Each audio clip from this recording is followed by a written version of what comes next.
ఎప్పటికప్పుడు వార్తల కోసం దండూరా జనం గుండె చప్పుడు న్యూస్ ఛానల్ ను సబ్స్క్రైబ్ చేసుకోండి.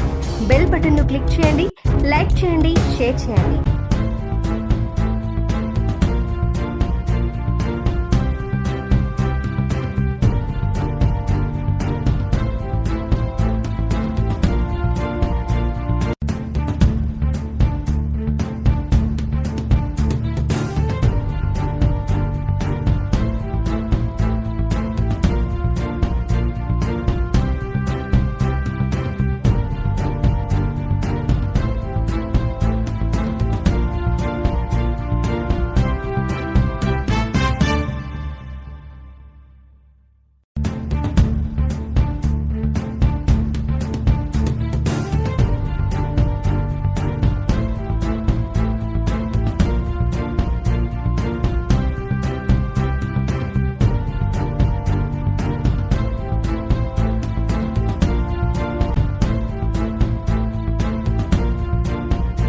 మెదక్ జిల్లా మాసాయిపేట మండల కేంద్రంలో ఈరోజు పిఎస్సిఎస్ ప్యాక్స్ ఆధ్వర్యంలో మాసాయిపేట, అచ్చంపేట 2 వడ్ల కొనుగోలు కేంద్రాలు ఏర్పాటు చేయడం జరిగింది.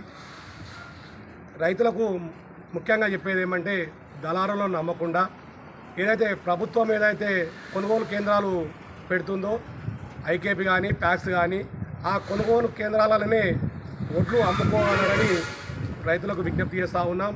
ఎందుకంటే దళారులు ఎచ్చో పచ్చో కొనుక్కొని మనకు రైతులకు నష్టం జరుగుతుంది. కాబట్టి మనము ప్రభుత్వం మంచి ఉద్దేశంతో ఈ ధాన్యం కొనుగోలు కేంద్రాలు ఓపెన్ చేయడం జరుగుతుంది. కాబట్టి ఈ ధాన్యం కొనుగోలు కేంద్రాలలోనే రైతులు అమ్ముకొని లాభాలు ఆర్జించగలని మేము ప్యాక్స్ తరఫున వాళ్ళకి రైతులకు విజ్ఞప్తి చేస్తూ ఉన్నాం.